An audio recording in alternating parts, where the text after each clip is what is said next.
Welcome to VL Academy. In the video, bank reconciliation statement, other exercise problem number 9, நம்ம பார்க்க போறோம், which is in page number 6.25. So, இதுதாங்க 9th question. இதுவுமே வந்து balance as per passbook தான்.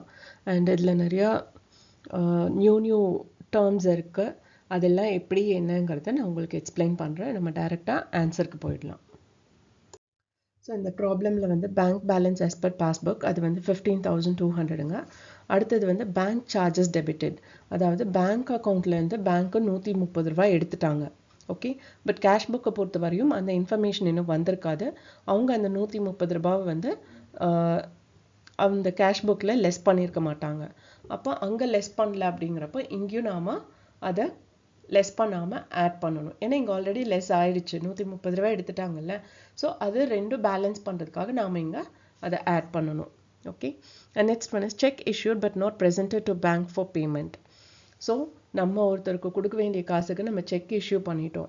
Once check issue பண்ணாலே cash புக்கில் என்ன பண்ணுவோம், அந்த அமௌண்ட் பே பண்ணிட்டோம் அப்படிங்கிற மாதிரி என்டர் பண்ணிடுவோம்.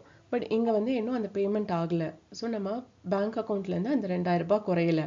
அப்போ என்ன பண்ணணும், கேஷ் புக்கில் பே பண்ண மாதிரி காமிச்சா இங்கேயும் நம்ம பே பண்ண மாதிரி காமிக்கணும். அங்கே லெஸ் பண்ணியிருக்கோம், ஸோ இங்கேயும் லெஸ் பண்ணணும். Okay, and check deposited into bank but not credited in the passbook. So நமக்கு வர வேண்டிய அமௌண்ட்டு அதுக்கு பதிலாக செக் கொடுத்துருக்காங்க. அந்த செக்கை நம்ம பேங்க்கில் டெபாசிட் பண்ணிட்டோம், பட் அங்கே அது கம்ப்ளீட் ப்ராசஸ் ஆகி நம்ம அக்கௌண்ட்டுக்கு இன்னும் அமௌண்ட் வரல. அப்போது ஒன்ஸ் செக் நம்ம கைக்கு வந்தாலே நம்ம கேஷ் புக்கில் என்ன பண்ணியிருப்போம், அந்த அமௌண்ட்டை ரிசீவ் பண்ணிட்டோம்னு சொல்லி நம்ம ஆட் பண்ணியிருப்போம். ஸோ அதே மாதிரி இங்கேயும் நாம் அதை ஆட் பண்ணணும். ஓகே, பாஸ்புக்லேயும் நம்ம ஆட் பண்ணணும். அடுத்தது வந்து a check entered as deposit in the cash book instead of as a payment. So இங்கே வந்து என்னென்னா நம்ம செக் வந்து பே பண்ணியிருக்கோம், 220 ரூபா பே பண்ணிட்டோம். ஸோ பே பண்ணதுக்கு என்னாகும், பாஸ்புக்கில் லெஸ் ஆகுமா? ஓகே, அந்த 220 ருபீஸ் அது ஒன்று. அது போக நாம் என்ன பண்ணியிருக்கோம், நம்ம 220 ருபீஸ் நமக்கு வந்திருக்கு அப்படின்னு சொல்லி என்டர் பண்ணியிருக்கோம். ஓகே, அப்போ நமக்கு வந்திருக்கு அப்படிங்கிறப்ப கேஷ் புக் இன்க்ரீஸ் ஆகுமா? ஸோ ரெண்டு அமௌண்ட்டையும் சேர்த்து நம்ம இங்கே ஆட் பண்ணணும். ஓகே, ஒன்ஸ் அகெயின் நான் இதை சொல்கிறேன், ஏன்னா இது உங்களுக்கு கொஞ்சம் இது புது டேர்மாக இருக்கிறதுனால let me repeat again. A check entered as deposit in the cash book instead of as a payment. So payment 220 rupees ஆயிருக்கு. ஓகே, அப்போ பேமெண்ட் 220 ருபீஸ் ஆயிருக்குன்னா அங்கே கேஷ் புக்கில் வந்து அந்த 220 ருபீஸும் கம்மியாகணும். பட் ஆனால் என்ன, அங்கே கம்மி பண்ணலை. அதனால் அதை என்ன பண்ணணும், நாம் இங்கே ஆட் பண்ணணும். ஏன்னா இங்கே 220 ருபீஸ் பேமெண்ட் ஆயிடுச்சு.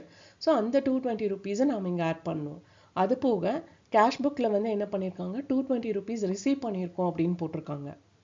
ஓகே, நமக்கு இங்கே பேங்க்கில் வந்து 220 ருபீஸ் வெளியில் போயிருக்கு. பட் அவங்க அங்கே என்ன பண்ணியிருக்காங்க, 220 ருபீஸ் நமக்கு வந்திருக்கு அப்படின்னு சொல்லி எழுதியிருக்காங்க. ஸோ இங்கே வெளியில் போன 220 ருபீஸையும் நம்ம திரும்ப ஆட் பண்ணணும். ப்ளஸ் அங்கே 220 ருபீஸ் ரிசீவ் பண்ணியிருக்கோன்னு கேஷ் புக்கில் போட்டிருக்காங்கல்ல, அந்த 220 ருபீஸையும் நாம் இங்கே ரிசீவ் பண்ண மாதிரி காமிச்சு ஆட் பண்ணணும். ஸோ மொத்தம் 220 ருபீஸ் வரணும். ஓகே, ஸோ இதை உங்களுக்கு முடிஞ்ச அளவு எக்ஸ்பிளைன் பண்ணிட்டேன். பட் புரியலைன்னா கமெண்ட் பண்ணுங்கள். I'll try to explain in another video separately. I have an idea of putting doubt clearing videos separately. அதில் நான் உங்களுக்கு இதை கண்டிப்பாக எக்ஸ்பிளைன் பண்ணுறேன். அடுத்தது வந்து rupees 364 paid into bank had been entered twice in the cash book. So பேங்க்குக்கு 364 rupees pay பண்ணியாச்சு. ஓகே, அப்போ பே பண்ணோன்னே என்னாகும், நமக்கு வந்து கேஷ் புக் பேலன்ஸ் கம்மியாகும், லெஸ் பண்ணுவோம். பட் அதையே ட்வைஸாக பண்ணியிருக்காங்க அப்படின்னா what we have to do, again we have to add another 364 rupees.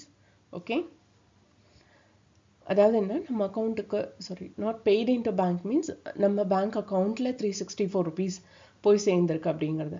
அதே 2 தடவை போட்டிருக்காங்க. ஆல்ரெடி ஒரு தடவை போட்டது பாஸ்புக்லேயும் என்ட்ரு ஆயிருக்கும். ஓகே, பட் அங்கே ட்வைஸுங்கிறப்போ இங்கேயும் நம்ம இன்னொரு தடவை ஆட் பண்ணணும். அதனால தான் இந்த 364 ருபீஸ் ஆட் பண்ணியிருக்கோம். அடுத்தது வந்து receipt column of the cash book has been overcast by 1000. So அங்கே கேஷ் புக் பேலன்ஸ் வந்து 1000 ருபீஸ் அதிகமாக போட்டிருக்காங்க. அப்போ இங்கேயும் நம்ம என்ன பண்ணணும், அதை அதிகப்படுத்தணும், பாஸ்புக் பேலன்ஸையும் அதிகப்படுத்தணும். அதனால இந்த 1000 ருபீஸ் நம்ம ஆட் பண்ணியிருக்கோம். அடுத்தது a check drawn for rupees 9 had been incorrectly entered in the cash book as 99 rupees. So அந்த 9 rupeesங்கிறது வந்து cash book and passbook ரெண்டுலேயுமே என்ட்ரு ஆயிருக்கும். அதனால அந்த 9 rupees விட்டுறணும். 99 rupees 99 rupeesல அந்த 9 rupees விட்டோம்னா பேலன்ஸ் 90 rupees இருக்கும் இல்லையா, அது வந்து என்னன்னா cheque drawn incorrectly entered. So cheque ட்ரான்னா என்ன, கேஷ் புக்கை பொறுத்த வரையும் அதை ஆட் பண்ணுவோம். ஓகே, ஸோ செக் ட்ரான் அப்படிங்கிறது வந்து நாம் செக்கு கொடுத்ததுக்கான இது. ஸோ அங்கே வந்து நம்ம 99 rupeesனு போட்டிருக்கோம்னா அந்த 9 rupeesங்கிறது ரெண்டு பக்கமும் இம்பேக்ட் ஆகிருக்கும். ஓகே, நம்ம வந்து கேஷ் புக்கில் தான் 99 போட்டிருக்கோம், பட் செக்கை பொறுத்த வரையும் கரெக்டாக 9 rupeesன்னு தான் போட்டிருப்போம். ஸோ அந்த செக்கை கொண்டு போய் அவங்க கொடுத்து அவங்க அமௌண்ட் வாங்கியாச்சு.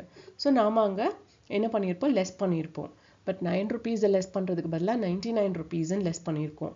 ஸோ அவங்க செக்கை கொடுத்து நம்ம அக்கௌண்ட்லேருந்து கரெக்டாக 9 rupees போயிருக்கும். ஏன்னா பேங்கர்ஸ் எந்த மிஸ்டேக்கும் பண்ணலை.